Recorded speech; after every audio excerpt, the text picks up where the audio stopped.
Assalamualaikum. Wilujeng patepang deui sareng Kang Dagol. Mengaa sadayana cara ketan.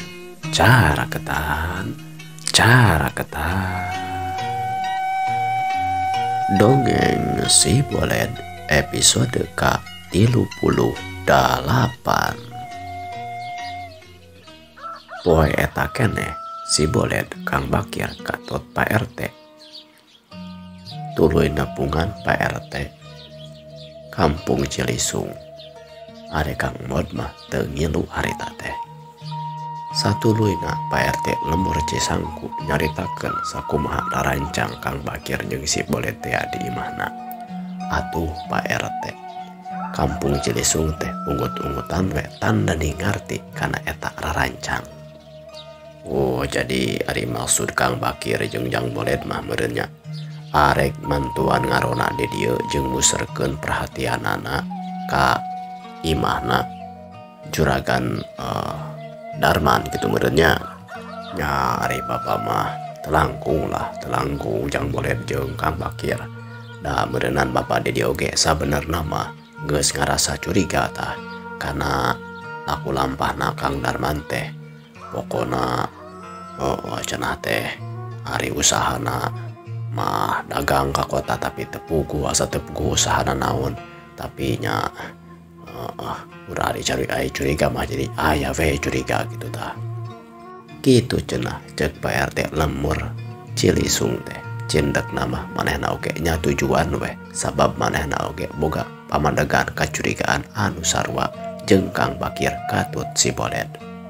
Sanggeus sagala rupana rengse mah ari Pak RT lamun cek lemur Cisangku mah tuluy we balik deui. Sedengkeun si Boled jeung Kang Bakir cicing di imahna Pak RT Cilisung teh. Tidinya Pak RT Cilisung nyarita, lain Kang Bakir kuring teh jadi asa kapi asem gitu tah. Ayo naon gitu Pak RT. Pokok kapi asem kunaon karya teh. Gitu cenah jawab Kang Bakir. Ingat kuangkungan urang anu katukang Jang Boled teh aya nama jadi Jang Ajo teh meureunan disangka teh buka penyakit teh insomnia nya gitu tah. Si insomnia gitu. Maksud teh ari sanggeus ditempo-tempo dina kamus mah lain insomnia mah hese sare cenah teh. Hese sare ari aya anu leungit atawa eta pokona ingatan naon atuh Pak RT. Ari dina komus mah eta teh amnesia mun teu lepat mah tah Pak Kang Bakir. Amnesia nya lain insomnia nya amnesia. Dengan sia-sia gitunya urang teh jadi pabulit ujung poho beun eta dikeun kuring mah teu pati apa jeung teu pati jauh. Nya eta mah beuneunan ukur istilah.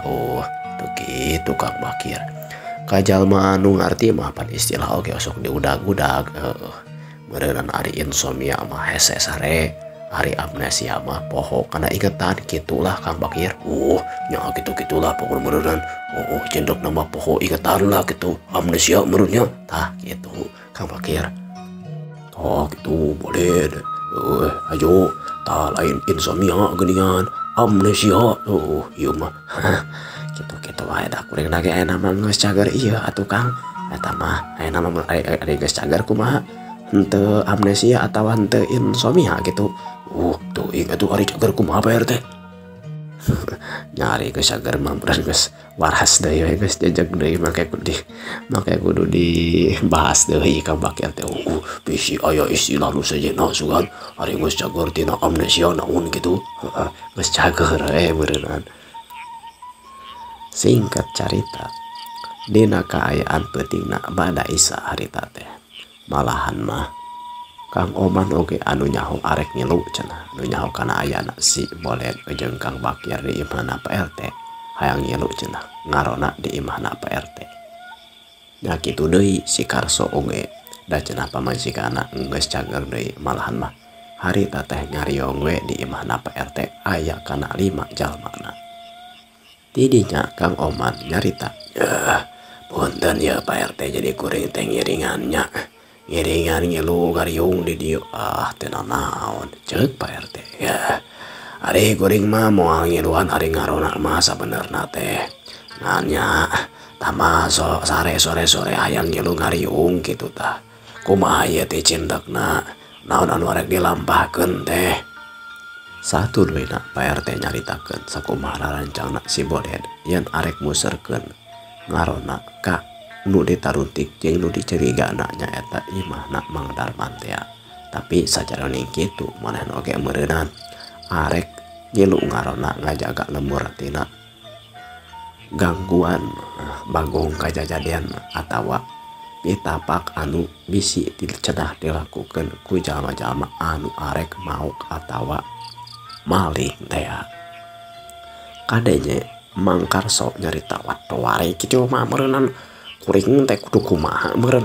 Nah urang arek-arek nuhun wae atuan nalingakeun wae itu imana Kang Darman atawa arek urang ieu budak-budak bangsat lamun aya bangsat teh mah atawa budak-budak Bagong lamun aya Bagong teh mah ieu naon nu dilakukeun ku urang ieu kitu cenah ceuk Kang Karso. Kieu ari tugasna luntik eta mah meureunana nya urang pasrahkeun we ka Mang Bakir jeung Jang Bolet. Urang mah puseurkeun we lamun aya anu arek niat maling atawa arek ngabangsa teh mah nya urang udag we jelema anu dicurigakeun. Lamun aya Bagong sakumaha biasana deui ulah dimulak kacurigakeun. Eta Bagong oge urang tewak.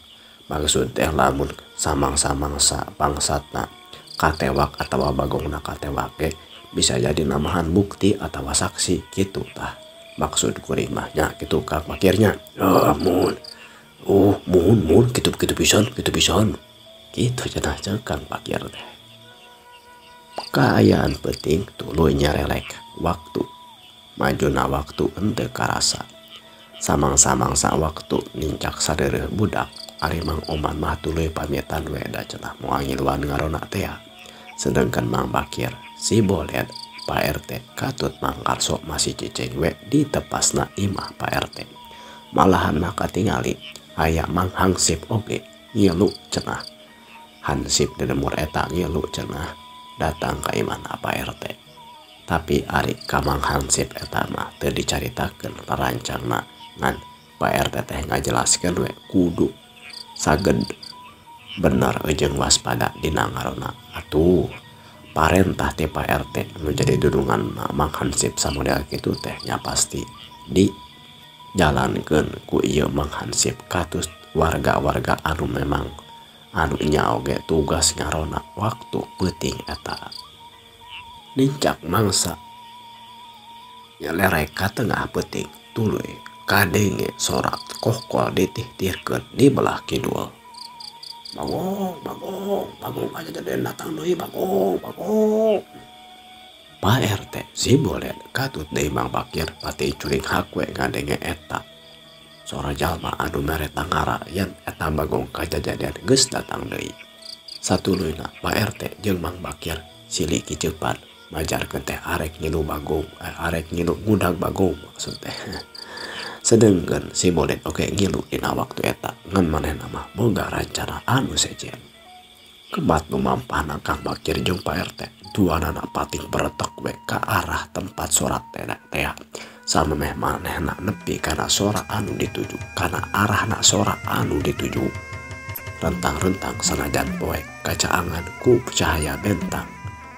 Katingali we aya rigagna jika aya begu anu nyuruntur we ngurilingan dulumpatan di eta lembur diudag-udag ku kadang warga anu nyorotkeun kana batrena nyaangan kana udaganana. Tata kapalakulan udag Pak RT udag kalinya. Ceuk hiji jalma anu geus ngeureun nyahun kana datangna Pak RT. Kuring we katingali ku kuring we. Ayo udag peretak. Pari Pak RT oge ngilu budak jeung nyorotkeun kana batrena. Samang-samang saker ngudag Bagong saperti kitu di belah kaler oge kadang aya jalma anu pating jorowok deui majarkeun teh mangihan oge Bagong. Tidinya bari budak Mang Bakir ngaharewos ka Pak RT. Pak RT jika aya Bagong deui ka ditu di belah-belah kaler di bejana di ditu jika aya Bagong deui cenah. Nyaeta sok kitu lamun aya hiji Bagong teh sok aya baturna kumaha Bang Bakir arek ngilu ieu arek ngilu ngudag kanu itu. Oh, kuring mah kagok asuh arek ngudag nu ieu we. Ayo PRT ayo tuh kuring itu tuh ka kelebung. Oh, ayo. Cak urang teu da kaayaan Mang Bakir jeung PRT anu ngudag Bagong cenah kabelah kulon teh. Urang kocapkeun kaayaan si Bolet anu tadi keluar ngilu arek ngudag Bagong. Manehna mah tuluy nguliwat we ka tempat anu sejen. Arahna teh ka imahna Mang Darman teh. Ti dinya ge kumanehna ka tempo yen aya Bagong kaluar. Satuluyna papanggih jeung Mang Karso. Mang Karso, itu aya Bagong deui balinya. Wah, nyata tuh. Tapi ayahku kuring ngatingali jeung dipelah itu pelah gitu. Tapi iya aya lumpat di kapal dia apa kong nu sarua hiji atuh aya dua Bagong teh. Ayo urang budak nu ieu we Kang. Oh, mangka tuh ayo. Tidinya Mang Karso jeung si Bolet oge papanggih jeung kadang warga anu ngudag Bagong anu aya di belah kaler teh. Parating barat tak we lumpat.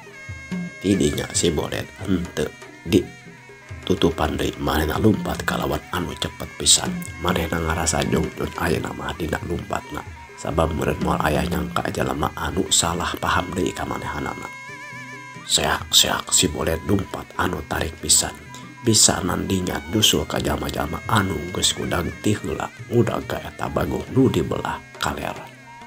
Dina ka waktu anu ngan ukur sak udah manehna geus bisa deket ka eta Bagong anu tuluy we ku manehna eta suku Bagong teh bari lumpat anu belah tukangna ditewak. Kaik eta suara Bagong teh ngajerewet sabab sukuna ditewak ku si Bolet. Satuluyna suku nu hiji deui oge bari lumpat ditewak ku si Bolet bari rada dibandingkeun atuh kaik deui wae eta Bagong teh ngagaik. Kubrak eta Bagong teh kakubrak tuluy malikan jika arek nyerang ka si Bolet. Aya siapa Bagong arek naon sia ngadengek kekecapan si Bolet nu saperti kitu eta Bagong teh jika anu ngarti tu nyuruduk we arek nu bruka si Bolet. Ada asar si Bolet lain jawara lain pamuda samanea eta Bagong anu nyuruduk teh kumanehna ukur dicingcetkeun tuluy ringkus deui we suku nu tukangna diceklan ayeuna mah langsung dirapetkeun. Atuh eta Bagong teh kakejat teu bisaeun obah deui. Teu lila rob jelema naringker geus daratang ka eta tempat malahan mah tuluy aya jalma anu ngalungkeun tamang titah nyerat meureun kana sukuna eta Bagong. Dina waktu anu singkat ku si Bolet eta Bagong geus kacelak. Sukuna ditalikung ku tali nu tukang jeung nu hareup akhirna mah eta Bagong nu dibelah kaler mah ku si Bolet teh bisa diringkus. Malahan mah geus diriung-riung we ku kadang warga nu sejana. Tah beunang ieu Bagong teh. Kang tong ka diku ka umahnya ceuk nu sejana. Nya Kang tong ka diku ka diku kumaha ceuk si Bolet teh deui. Oh, nah makanya gitu. Lamun aya naon sugana jadi alat bukti. Aya alat bukti naon? Mungkin we carita nama panjang. Sok aya nama bawa heula we amankeun aya Bagongna. Wah, heula atuh hayo. Tidinya satuluyna si Bolet teh ngomong ka Mang Karso teh.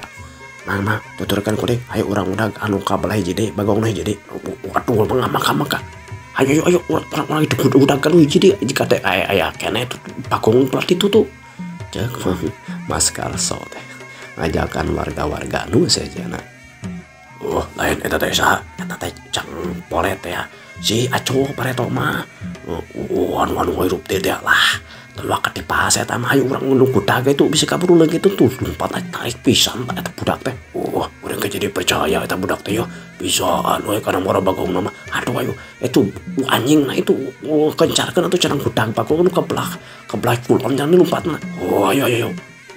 Jeung nyana sabab warga-warga teh deui ngaluarkeun anjing-anjing anu osok dipake moro. Utama nama kana moro Bagong atau moro-moro nu sajana. Ngan dina waktu eta oge digunakeun jang moro Bagong teh. Mas Karso jeung kadang warga anu sajana anu niatna arek ngudag si Bolet teh alias si Ajo. Sanajan lompat ting babaranting hayang ngilu ngudag hayang bisa nyusul tapi si Ajo mah lompat mangpreng teu bisa kasusul ngan katingali sidik degi nama kabelah kulon anu cenah mah keur ngudag Bagong anu kabelah kulon teh. Kocapkeun deui Kang Bakir jeung Pak RT anu ngundang Bagong ka belah kidul. Eta Bagong teh asup ka hiji tempat. Ngasup ka kebon malahan mah jiga asup di are ka sisi leuweung. Di dinya si Boled geus kaburu datang. Malahan mah katingali ge jalma-jalma geus loba di tempat eta. Pak RT, ka mana Bagong teh? Aduh, jang, ka belah itu kebon tuh, ke belah sisi leuweung. Duh geus kadenya masuk hese lompatna kan biasa mah. Kan atuh ku kuring urang-urangnya. Ceuk si Ajo teh alias si Boled teh. Bari terus celeng menen oge lompat asup ka eta sisi leuweung. Si Boled alias si Ajo anu geus asak dina ulin ngolah rasa, ngolah ceuli supaya bisa ngarti kana sora-sora. Komo lamun keur nalungtik atawa keur ngudag mah kata mah deui panonna oge geus dilatih bisa tetep bisa lumampah dina kaayaan penting. Sanajan rada hese jeung jember ku tatangkalan manehna tetep bisa nyidikeun kana arah lumpatna eta Bagong. Dina hate si Boled cerita, aduh sabenerna mah hese ya, tapi lamun diudag tuluy urang mah kuring kokorosakan nya pasti si Bagong bakal leuwih lumpat. Aya nama kuring kudu naik kana tangkal jeung bisa nalingakeun kaayaan di dhuwur.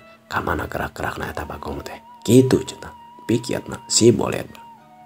Atuh di tengah leuweung teh anu masih kana sisi leuweung manehna tuluy narekel we kana hiji tangkal.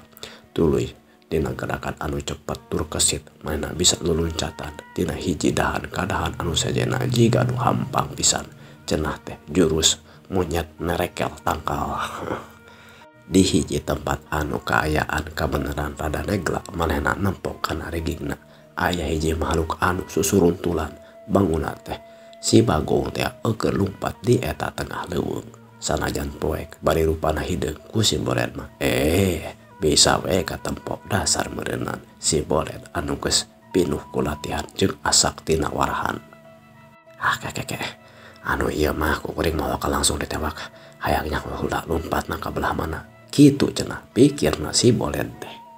Manehna gudag teterekelan kadang-kadang turun oge tina tangkal atawa kadang-kadang naik deui kana tangkal narekel tuluy luncat deui dina gerakan anu cepet tur bisa nyamunikeun kana sora lumpatna sora gudagna.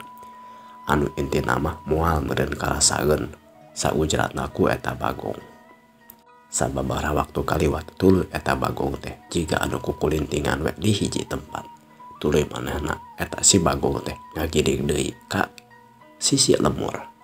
Tuluy manehna kalakah nempi ka hiji saung atawa hiji tempat.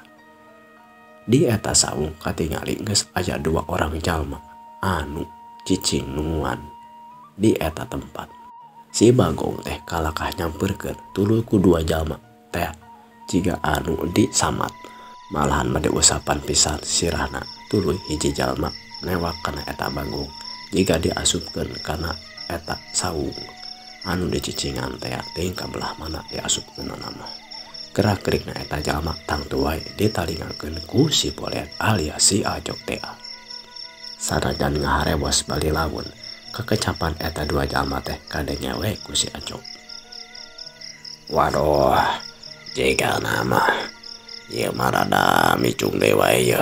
Usaha teh rada gagal deui we dieu aduh rada gagal deui maksud teh. Katingali da ti kajauhan oge kadang warga teh jiga anu geus saraget pisan di lemur Cilisung mah. Kamari operasi teh di lemur Cisangku kitu deh. Loba pisan jalma anu ngarona da biasana ge kitu urang memeh lumampah teh ngagunakeun heula Bagong ya. Namun rada aman biasana masuk ka di lainitna. Ieu mah teh lila geus baralik deui. Matakan kitu oge jalma-jalma teh keur tarangi. Kumaha tuh ya lampahan ya nikali kana kieu nama berarti lalampahan urang teh nya misleuk deui wae teu bebeunangan. Ku kituna teh mah ya warga teh bati geus buyar ieu perhatianana urang bisa operasi bisa oge nuluykeun sabenerna mah tapi si begu hiji deui ka mana atuh nya katingali can balik nah katewa kitu. Alah, jika nama ningali kana kitu nama. Naon atuh anu kurang dilampahkeun. Nya, Ari cek kuring main orang tungguan heula we. Semat saja mah yo. Lamun kira-kira eueuh mah nya urang balik we ka lemur. Kemaelah urang da ngedengekeun oge. Nah bener katewa bisa kabur ka nu sejen. Lamun kabur ka nu sejen oge berarti bakal balik di damu jauh ka dieu. Lamun eueuh mah nya meureunana urang teh angkeun bisi bener katewa tah ku urang lemur. Nya atuh ari kitu mah. Kuring mah kumaha kang lah. Lah nurut teh kumaha sia mah. Si Bolet alias si Anjuk dina hatena ngadenge kecapan model gitu mana hatena ngagerentas.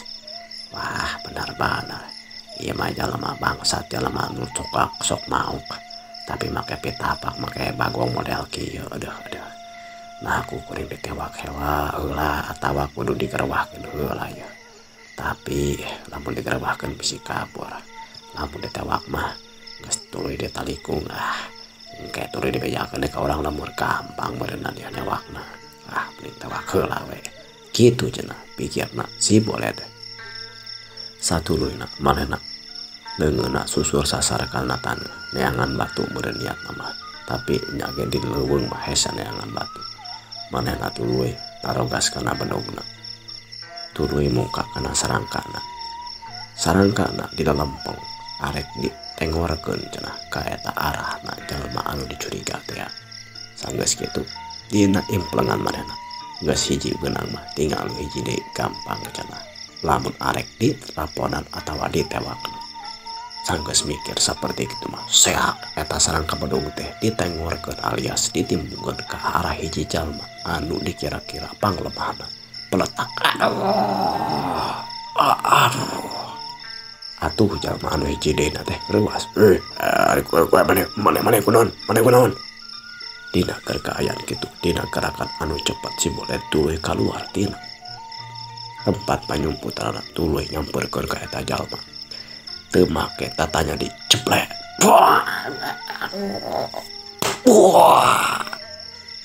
si jalma anu cangkung gede tuluy ditonyok palaba beuteungna jeung di ting palebah punukna atau langsung we nyuuh langsung kapiuhan anu hiji deui anu ditimbuk ku sarangka bedug teh masih keneh nyekelan we kana sirahna manehna mah encan kapiuhan tapi samangsa-mangsa manehna nempok kana rigigna babaturanana aya anu neungol teh cumpet tak-takna eta jalma ditajok satarikna ku si Bolet tuluy jebret ditampiling pipina tika langsung oge kapiuhan hari tak keneh dua jalma dina waktu anu teu lila tuluy singga loler we kapiuhan tidinya ku si Bolet eta dua jalma tuluy ditalikung sabab manehna oge geus nyadiakeun tali jang ningker atawa nalian eta jalma geus sakumaha beres mendetalian manehna si Bolet tuluy mariksa kana kaayaan di jero saung anu katingali di dinya aya kanang anu geus dieusian ku bagong eta kanang ge tuluy kumaha ge dipagahan bisi cerah bagongna lumpat atawa aya nu ngaleupaskeun sabab rarancang manehna arek newa ka eta anu durjana tukang mauk teh meureunna tu disangkana tukang mauk teh jeung geus aya buktina eta bagong aya keneh di tempatna. Singkat carita kadang warga enggeus dipanggihan malahan mah enggeus mawa kana babandang dua jalma malahan mah bagong anu aya di eta kana oge tuluy dibawa dibulitkeun sukuna duana tuluy dipangul ku sarerea aya kuduaan mah lumayan kuduaan oge bangun nama aya 70 kilo mah cenah bagong teh atau 50 kilo beratna teh dua jalma anu asalna kapiuhan teh tuluy ku si Bolet samemehna mah di ubaran heula supaya bisa lempang satuluyna dibawa we ku sarerea ka balai desa tah beunang geuningan ieu bagong bangsat jeung bagongna teh wah ieu mah lain cegik lain bagong kajajadean tapi jelema kajajadean ieu mah ieu arek mau ngagunakeun bagong duh aya wae teu sangka we sugan teh bener-bener cegik atawa bagong kajajadean tapi geuningan jelema anu rek maok paingan maok teh aya nu maok bagong kajajadean tapi naru kada engsel kuring atawa aya tapak suku meureun ieu bari peletak neke karena salah sahiji jalma anu geus jadi babandang teh. Aduh ampun sama ampun sya. Aduh yo ya. Yo balau karena yo tukang mauk sia. Geus kayak urang yo. Urang tanya bisa kunaon ke di dia mah. Kayak bisa aya nu sajana. Kayak urang mah bisa buka keterangan nu sajen meureunna. Bisa lain 2 urang ieu sebab kuring mah yakin ieu lebih ti 2 urang. Kitu cek Pak RT teh. Di balai desa eta 2 jalma anu disangka teh adi tukang mauk ngagunakeun petapak, ngagunakeun bagong teh tuluy ditanya we. Ayeuna mah sidik nuduan teh. Si Karmin katut si Banda teh malahan mah dina keterangan 2 anak manehna teh cenah panitahanana atawa anu jadi ulon-ulon payung ngacona teh sabenerna mah Mang Darman teh. Tidinya Pak RT tuluy ngintahan Pak Icik jeung jalma-jalma anu sajana jang mawa Mang Darman oge ka balai desa. Samemehna Kang Darman teh nolak lamun dicokot lamun arek digiringkeun ka balai desa. Tapi sabab geus aya bukti jeung saksi yen Kang Darman ge kabawa kasangkut kana eta perkara manehna ge daek teu daek kudu daek dibawa ditangkep digiringkeun ka balai desa. Peuting eta keneh Pak RT ngirim utusan anu nepi ka kacamatan yen cenah di lemurna enggeus katewak 2 orang malahan mah jadi 3 jalma anu osok puak pauk di lemur Cilisung atawa lemur Cisangku jeung sabuderning eta tempat. Nyaeta anu disangka mah urang lemur Cilisung teh anu tadi geus jelas meureunna ngaranna teh Mang Karmin, si Banda katut si Darman teh. Malahan mah tina bejana eta 3 jalma teh ieu anu osok tukang mauk teh lain eta tiluan tapi oge aya kana puluhan jalmana. Malahan mah tika ka kacamatan atawa kota di saburderning eta tempat. Nganu sajen mah dina waktu eta encan bisa katangkep atawa can bisa kacerak sabab beurinan kudu perlukan waktu kana nalungtik jeung kana newakna teh. Tapi cek Pak polisi teh petugas keamanan meureunana sakitu oge geus cukup sabab maranehna geus bisa nyekel saha-saha jalma anu bisa dicuriga bisa dituluykeun kana tindakan-tindakan anu satuluyna. Singkat carita dina poe isukna di lembur Cilisung malahan mah geus nepi oge ka lembur Cisangku RW warga-warga guyur sada lembur saja jagat yen cenah Mang Bakir jeung si Bolet geus bisa newakana bangsat anu salila ieu osok ngaganggu kana kantentreman warga desa warga kampung Cilisung jeung Cisangku jeung sabordering eta lembur-lembur. Tapi sabangsa mangsa Pak RT jeung Pak kepala desa tua kampung meureunna kepala desa ieu arek mere penghargaan kasih boleh dikatut Kang Bakir si boleh ngaharewas ka kepala desa. Roh punten Pak Kades abdi mah sanes alim atawa nampi kana penghormatan atawa dijadikeun pahlawan da eta mah lain tujuan anu tujuanna mah meureunaan supaya ieu we tentrem ieu masyarakat nu aya di dieu kitu nya Kang Bakir. Gitu pisan Pak. Pak Kades nya ari kuring mah tong disebut-sebut lah. Intina mah ieu mah meureunaan geus katewaku kadang warga sadaya lah tong disebut-sebutkeun lah lain kuring teh nanaonnya tapi bisi sohor kuring masuk di era sok asa teu paruguh lamun jadi sohor teh tah kitu Pak Kades. Nya atuh ari kitu-kitu kembae ngan meureunaan sacara pribadi ku kuring gitu ngaturkeun nuhun ieu ka Mang Bakir jeung Bolen ieu sanaos meureunaan lain warga asli Cilisung tapi da meureunaan kaasup oge warga kadang warga lembur ieu keneh meureun Cisangku oge kaasup keneh ku jeung jajahan kuring keneh dari desa nama desa Cilisung lah Cisangku teh. Aku mau ari kitu mah ieu mah hitung naonnya Kang Pak Kades itu ieu mah usaha kuring we ieu jeung sararea meureunna dia jangan ilu biung dina ngamankeun ieu kaayaan desa anu diganggu wae ku bangsat aja rampok lah gitu Kang apa nya alus ari kitu mah kitu cenah ceuk Pak Kades cindeuk nama sanajan arek diumumkeun ka kadang warga ieu teh jasa si Bolet atawa si Ajo jeung Kang Bakir katut Pak RT tapi kabehanana sapuk cenah teh ieu mah alpukah kabeh kadang warga we anu bisa ningker jeung newakana bagong jeung deui bisa ningker jeung newakana anu jadi tukang hidup eta bagong nyaetan bangsatna teh ya.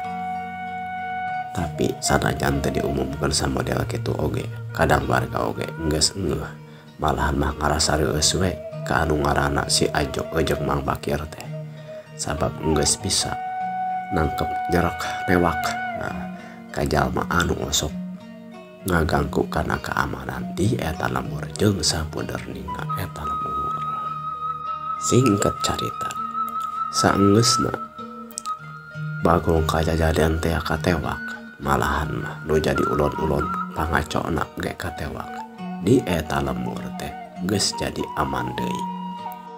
Kumaha cenah lembur Cibodas anu arek asalna digusur teh ya? Jaring carita eta teh alpukahna Mang Darman anu arek jadi malak makelar kai atau makelar kayu arek di Gunulan cenah leuweung teh jeung arek ngundang arek mawa jalma-jalma baturna anu arek nuaran kayu oge anu arek dijual cenah kalawan anu ilegal teh ya. Atuh sama-sama si Darmana oge bisa ditangkap lembur Cibodas oge anu asalna aek digusur teh atuh jadi aman deui katamah-tamah ayeuna mah anu jadi osok ngagangguna oge nyaeta si Karmin jeung si Banda teh ya oge geus dibawa ka kantor polisi teh ya. Aman weh lembur Cibodas oge teu aya deui anu dipikah hariwang. Kumaha cenah si Ajo? Si Ajo alias si Bolet cicing we tetep peron genep jeung Kang Bakir di lembur Cisangku. Kang Bakir akhirna mah cicing di lembur Cisangku oge. Sabab cenah manehna teh hayang kumaula hayang ngiring we ngilu jeung si Bolet. Katamah-tamah geuningan si Bolet teh dibere panghargaan ku desa Cilisung teh jang ngurus sawah bengkok.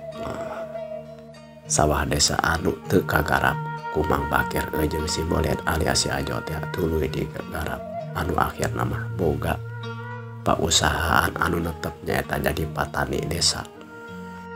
Cicing weh betah bari nalingakeun kaayaan adina alias si Kusna teh anu tetep we diurus nama ku Mang Mod. Prung cenah ya tamat ya. Carios si Bolet.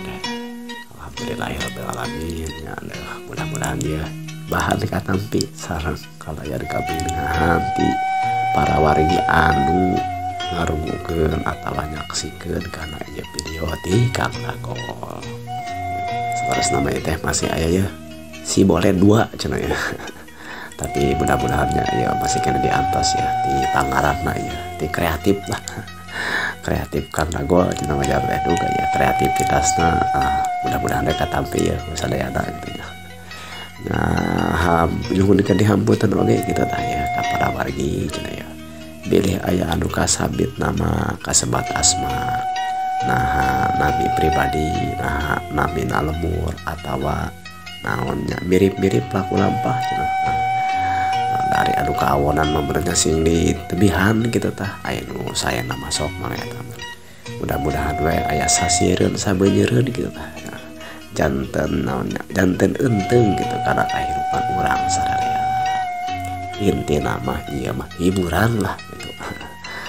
Mengisi waktu daripada teu pararuguh nah gitu mendingan cenah ngarungukeun dongeng Kang Dagol mah eta mah nya. Nya haturkeun nuhun oge ya ka anu parantos like, komen sareng subscribe na. Mudah-mudahan atunya ya channel Kang Dagol gitu lah. Bisa eksis, bisa teras-terasan midangkeun acara dongeng Sunda ya.